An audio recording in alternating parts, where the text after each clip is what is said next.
Okay, we're recording.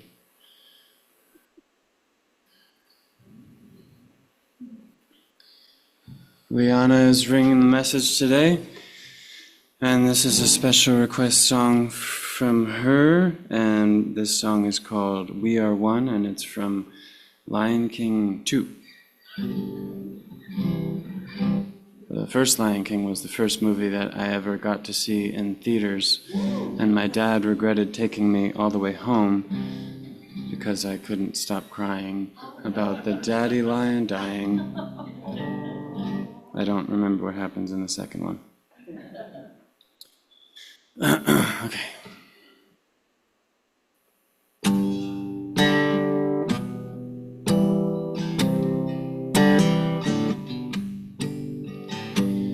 As you go through life, you'll see there is nothing that we don't understand. And the only thing we know isn't things that always go the way we plan. But you'll see every day that we'll never turn away.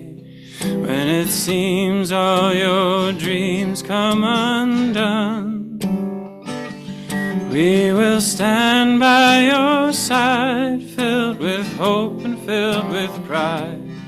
We are more than we are one. We are one.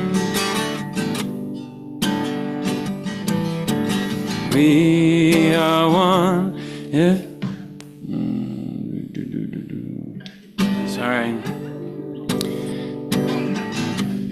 If there's so much I must be, can I still just be me, the way I am? Can I trust in my own heart, or am I just one part of some big plan? Even those who are gone are with us as we go on. Your journey has only begun. Tears of pain, tears of joy, something one thing can destroy is our pride. Deep inside we are one. We are one.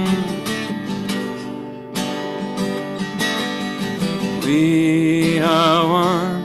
We are one. You and I, we are like the earth and sky. One family under the sun. All the wisdom to lead, all the courage that you need, you will find when you see we are one.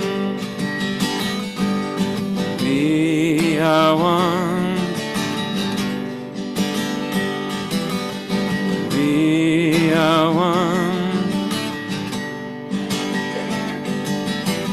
We are one. We are one.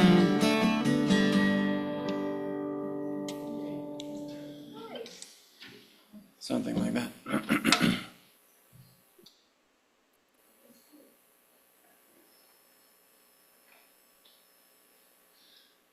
Okay. Thank you, Michael. Thank you, Liana. Welcome, everyone, to Taos United Community Church. We are so happy that you're here, no matter what you believe, what you don't believe, what you never believed, and what you probably may never believe, or what you might.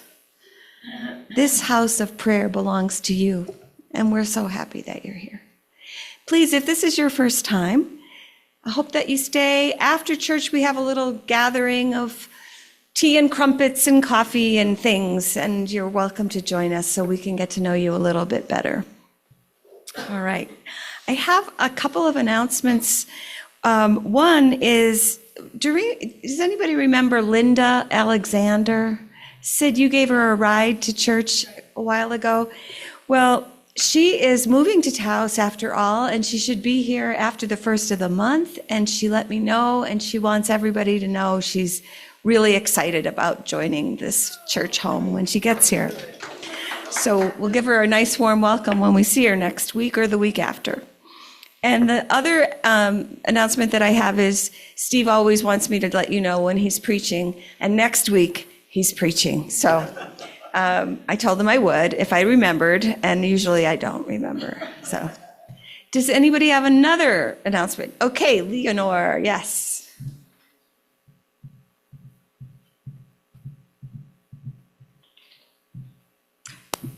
I have two. One is just a quick thank you to those of you who've been creating meals for Nest. This month, Helen and Lou are doing it again. Scott and Linda have done it. Carrie has done it. We have done it. We actually have another person who's volunteered twice to do it who doesn't attend but is on our mailing list. So that is going really well. And if anybody's interested in a meal, you can talk to me, and it's really much easier than you think, even though you are cooking for 40 people. Anyway, but the other announcement, and this is a really important one, tomorrow at the TCA, Taos Immigrant Allies is putting together a program of immigrant issues in New Mexico.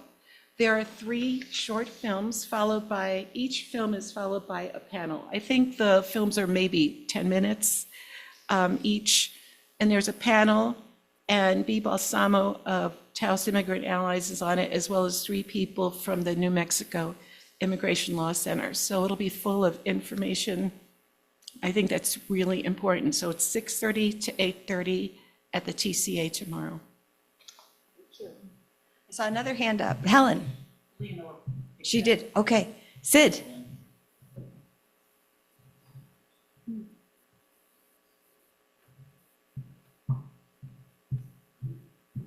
Well, last week I said I'd clarify the next demonstration. If anybody is interested, it's the 5th, Saturday, same place along Placitas, where what is Civic it? Plaza Drive. Thank you. Civic Plaza Drive intersects at 12. I think it's 12 to 1. Okay, thank you. And Janice says it was really fun last time. Great. Anything else? Okay. Well, let's take a minute to get quiet and breathe.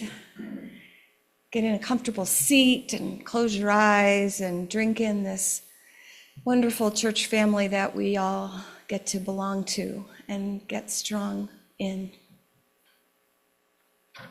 As you breathe in, the word love. When you breathe out, the word belonging.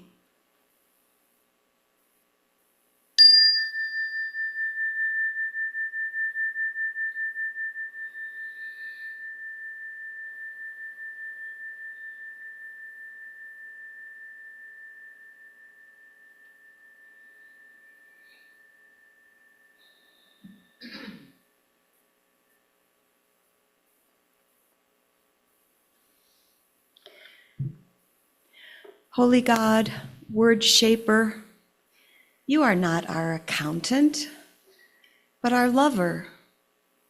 You are not angry at us, but you forgive us.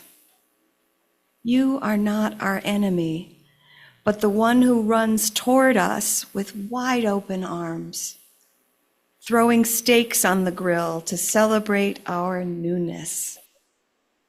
Jesus Christ, shaper of our story, you travel to that distant country called our separateness to bring us home once again. You share your inheritance with us so we might be blessed. You know the famine of our spirits and fill it with your hope. Holy Spirit, life shaper, surrounded by your grace, we offer glad cries of being together. Encircled by your constant love, we shout for joy. Enclosed in your comforting arms, nothing can overwhelm us.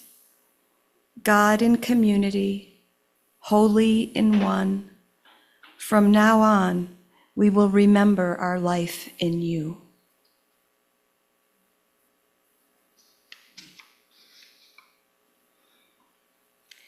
And now we are going to light candles.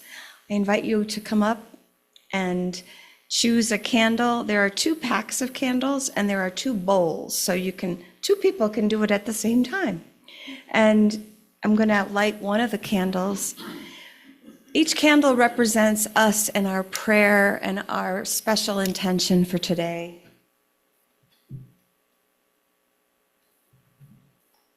And while we do that, we're going to sing the song number 38, Now the Green Blade Rises.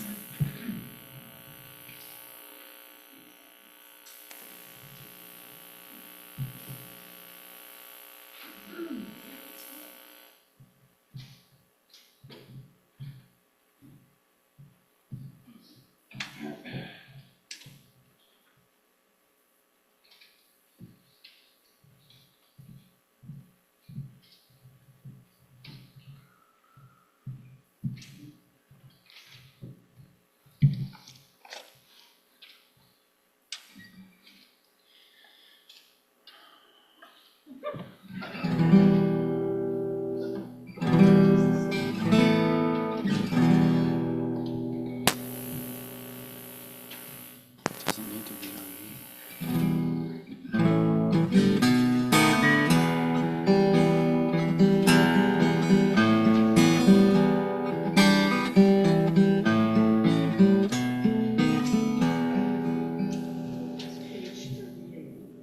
Now the green blade rises from the buried grain. Weep in the dark earth, many days has lain. Love lives again, that with the dead has been. Love is come again, like wheat arising green.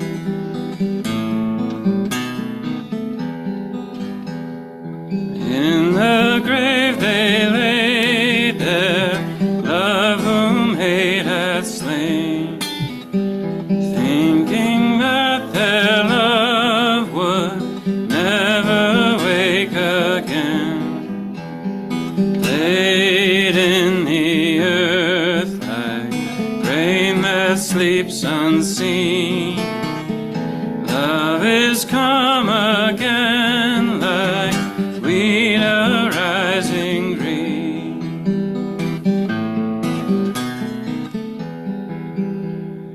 Christ came forth at Easter like the risen grain. Jesus that for 3 days in the grave had lain. Quick from the dead, the risen one is seen. Love is come again like wheat arising green.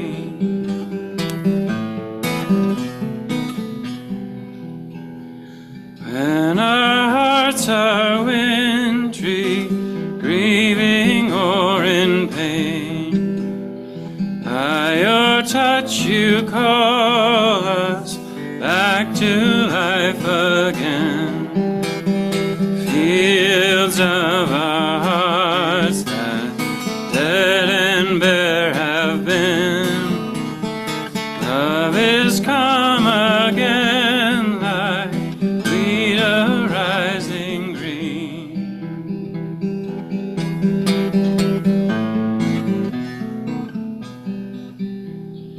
Now the green blade rises from the buried grain, wheat that in the dark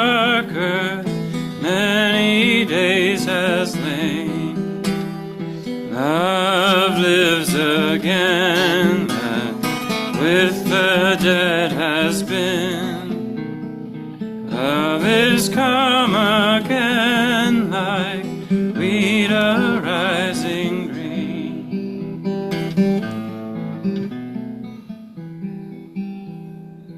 In the grave they laid their love whom hate hath slain, thinking that their love would never wake again. Laid in the earth like rain that sleeps unseen, love is come again like wheat arising green. Love is come again like wheat arising green.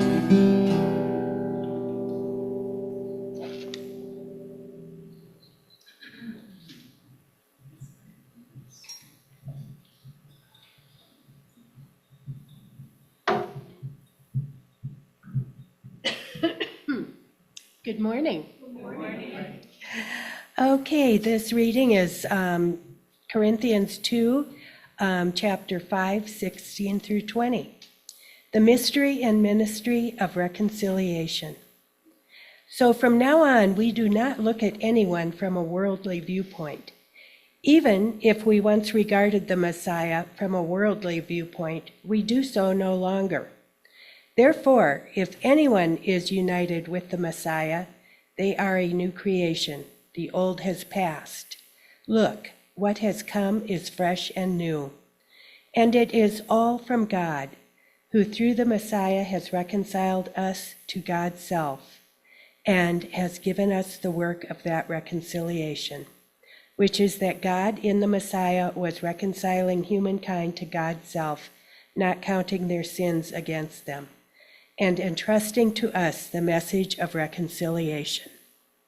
Therefore, we are ambassadors of the Messiah. In effect, God is making this appeal through us. What we do is appeal on behalf of the Messiah. Be reconciled to God.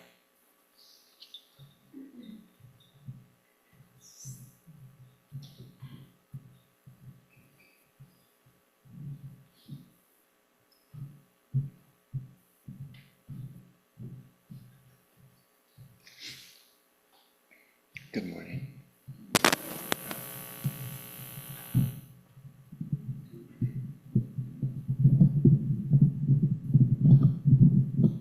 Great. That's good. Okay. This is titled Reconciliation by Victor Viagiar. What is this me within me? Mute masquerade? Immortality of a self, a puff of worthless air, or feelings so pure? Can I bear wings and an angelic creature be to soar away into the screaming wind where no one can find me? Shall I, in my ignorance, play lip service to God's unknown? A fancy dress life where questions are left unanswered, camouflage realization, obfuscate the truth, sigh a metaphysical inquiry, or embark on a voyage of self-discovery. Yes, I can fly amongst the clouds. A ray of sunlight breaks through dark clouds. Your name emanates from my lips. Your glow repels all ugly shadows. I bow my naked head in shame that this miserable me dared forget you. Echoes utter beloved vibrations, celestial music softly penetrate my soul. Your presence almost too much to bear. Once more, I feel alive, reconciled to your divine mercy. Emotions spread far and deep in my veins. Oh, to feel the warmth and comfort as I bless your sacred name. The me in me is complex true, shame, vice, but tenderness too. I strive to cleanse the me in me. I feel your hand stretched out to me, dispelling anger and pride, kindly substituting them with grace. Together we shall walk again. That's the hope of us all. Yeah. Mm-hmm.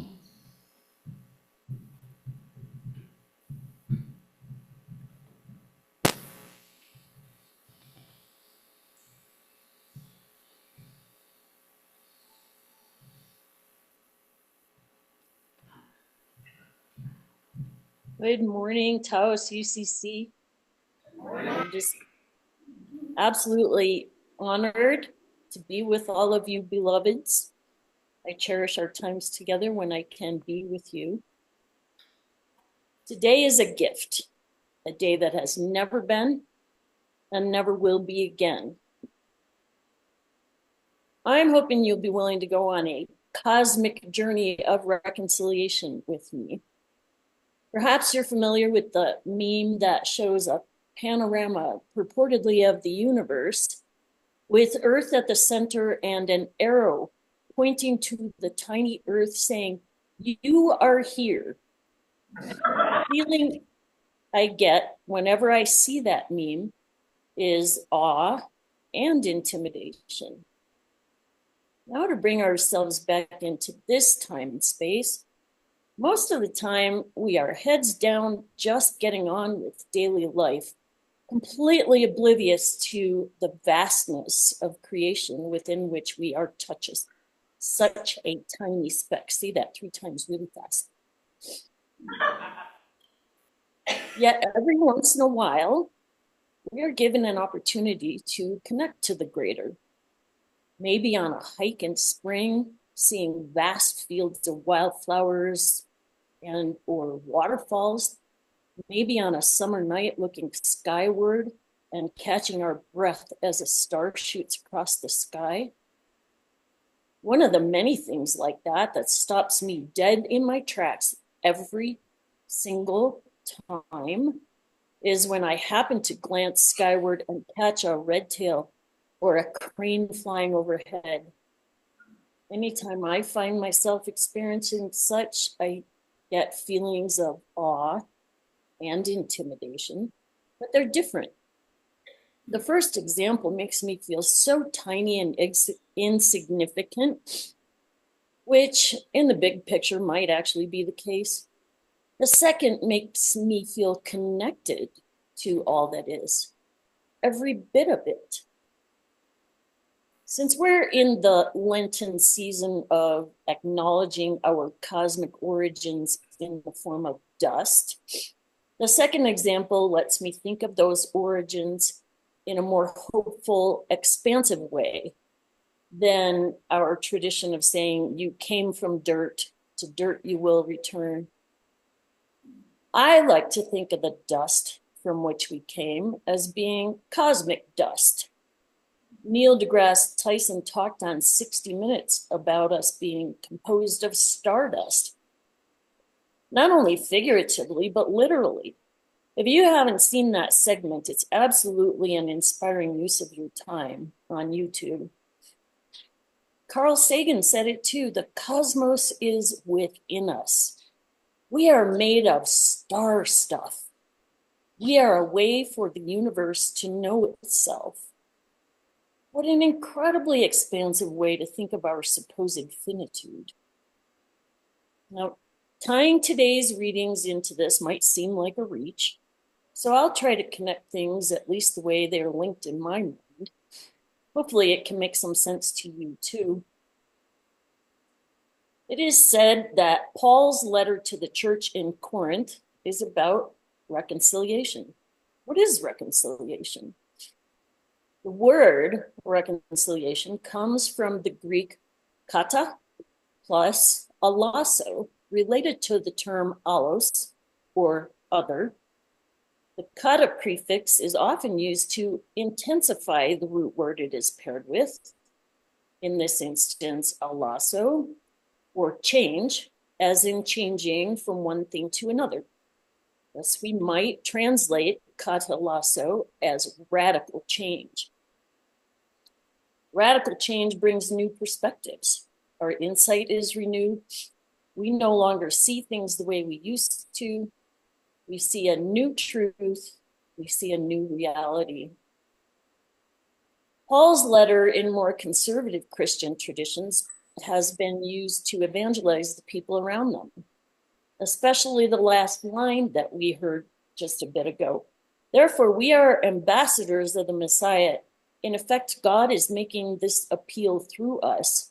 What we do is appeal on behalf of the Messiah, be reconciled to God.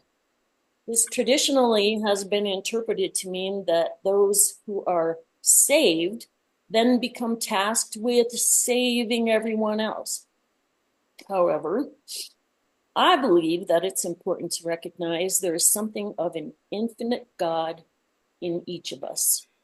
A still small voice, the whisper of sighs too deep for words, an undercurrent of grace.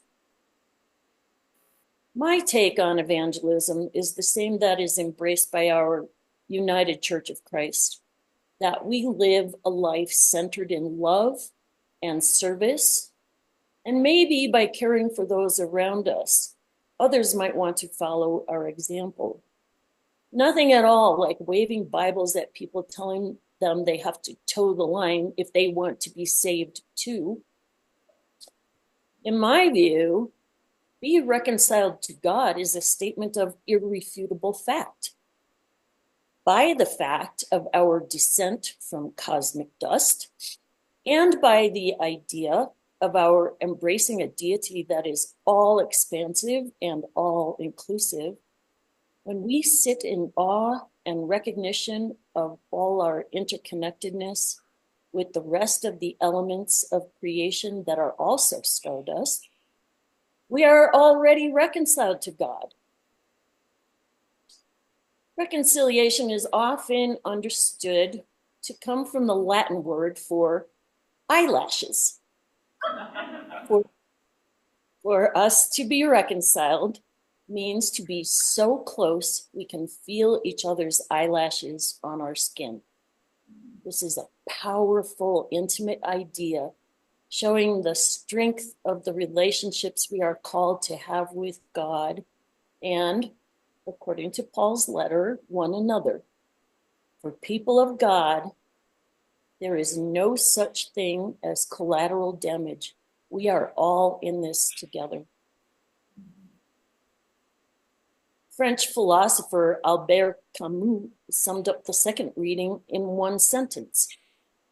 In the midst of winter, I found there was within me an invincible summer. I think he's reconciling himself to the yin and yang of our cosmic existence. Reconciliation is God's work of drawing to God's self those who are far off. Or, as Carl Sagan said, we are a way for the universe to know itself. Are we also a way for God to know God's self?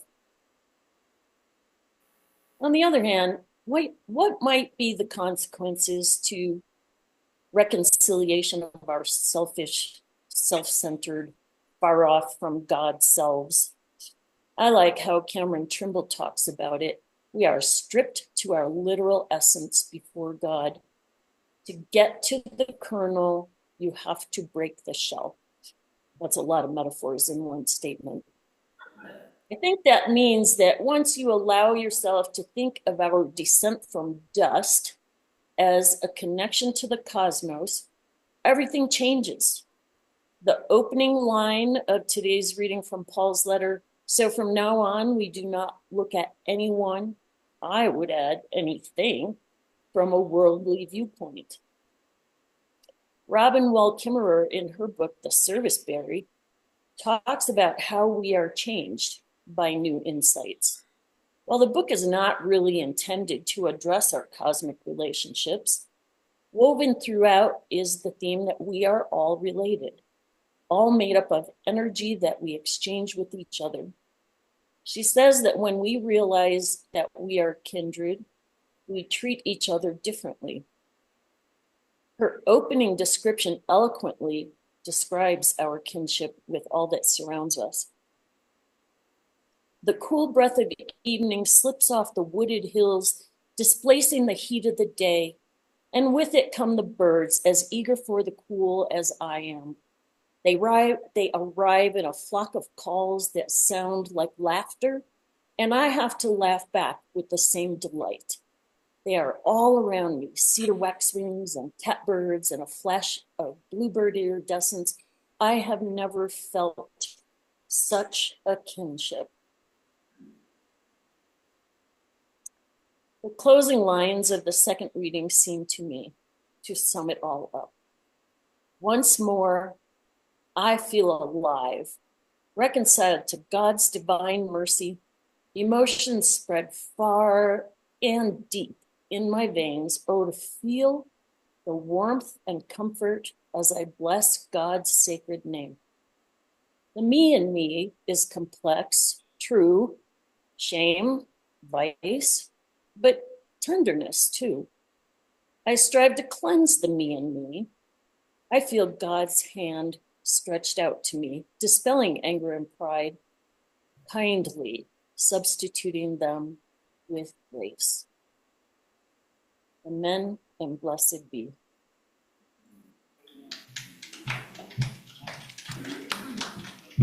Thank you, Liana. And now we'll have 2 minutes of quiet time to just take all this in, and Michael will bring us out in song.